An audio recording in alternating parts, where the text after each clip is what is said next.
వాలంటీర్లను కొనసాగిస్తారా లేదా అన్న సందిగ్ధత కొనసాగుతున్న వేళ మంత్రి నిమ్మల రామానాయుడు ఆసక్తికర వ్యాఖ్యలు చేశారు. వాలంటీర్లకు ప్రభుత్వం 2 నెలలుగా జీతాలు ఇస్తూనే ఉంది. వారి వల్లే పెన్షన్లు అందించగలమని వైసీపీ చేసిన వాదన తప్పని మా ప్రభుత్వం నిరూపించింది. వాలంటీర్లను కొనసాగిస్తామని చెప్పాం. ఈ వ్యవస్థతో ప్రజలకు ఎలా మేలు కలిగించాలనే దానిపై మేము ఆలోచిస్తున్నామని మంత్రి చెప్పుకొచ్చారు.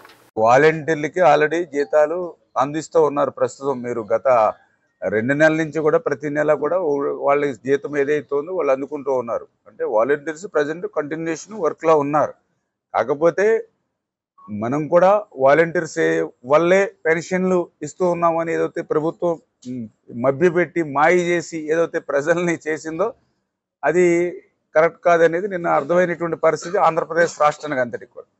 కాకపోతే ఆ వాలంటీర్స్ని మనం కూడా కొనసాగిస్తామన్నాం కాబట్టి ఆ వ్యవస్థని ఉంచడమా లేకపోతే ఆ వ్యవస్థని వేరే రకంగా మనం ఉపయోగించుకోవడమా, ఎట్లా ప్రజలకి ఇంకా మేలు చేసేటువంటి విధంగా దాన్ని ఇంకా ఇంప్లిమెంట్ చేయడం అనేది మరి ఏదైతే ఇంకా డిస్కషన్ నడుస్తూ ఉంది. ఆ డిస్కషన్ నడిచిన తర్వాత ఖచ్చితంగా ఎవరైతే నిజాయితీగా నీతిగా ప్రభుత్వానికి పనిచేసినటువంటి వాళ్ళు వాలంటీర్స్ ఎవరైతే ఉంటారో మరి వాళ్ళని మాత్రం రోడ్డును పడకుండా వాళ్ళకి అవసరమైతే ప్రత్యామ్నాయంగా కూడా ఎట్లా మనం ఫుల్ఫిల్ చేయాలనేది ఆలోచన చేస్తాం.